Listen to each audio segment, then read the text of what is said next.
నాకు ఏం వద్దు. భిక్ష వేస్తున్నారా? సంజన హర్ట్ అయింది. లేదురా, నాకు వద్దు. నాకు బ్రేక్‌ఫాస్టే వద్దు. నేను ముందు నిన్నే పర్మిషన్ అడిగా తనుజ. నేను ఏం డైరెక్ట్‌గా వచ్చి వీళ్ళకి చెప్పలేదు. తినేదానికి ఏంటి? భిక్ష వేస్తున్నారా అంటూ అరుస్తూ సంజన లోపలికి వెళ్ళిపోయింది. దీంతో వెనకాలే డీమాన్ వెళ్ళి మాట్లాడే ప్రయత్నం చేశాడు. అయితే సంజన డీమాన్ రాత్రి చేసిన జైలు యాక్షన్ టాపిక్ లేవనెత్తింది. మీరు కూడా ఒక కెప్టెన్ కదండి. ఒక చిన్న పోపు గురించి మీరు డెసిషన్ తీసుకోలేరా? జైల్లో వేసే డెసిషన్ తీసుకోగలుగుతారు. బిగ్ బాస్ కంటే పెద్ద డెసిషన్ మీరు తీసుకుంటారండి. మమ్మల్ని జైల్లో వేయడానికి వేసి చూపించరా అని గట్టిగా అరుస్తారండి.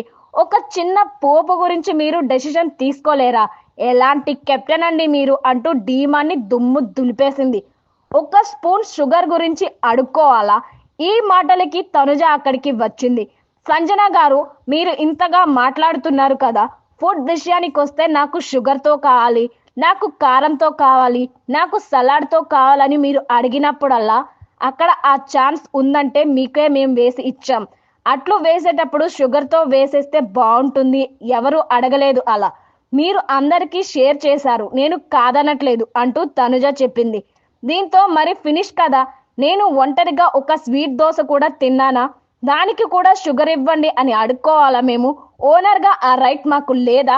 ఒక్క స్పూన్ షుగర్ ఇస్తే కూడా ఇలా చెప్పుకోవాలా మీరు అంటూ సంజన ఫైర్ అయింది. ఇది నా ఇల్లో మీ ఇల్లో అయితే మీరు అడిగినట్లే చేయొచ్చు అంటూ తనుజ కూడా ధీటుగా బదిలిచ్చింది.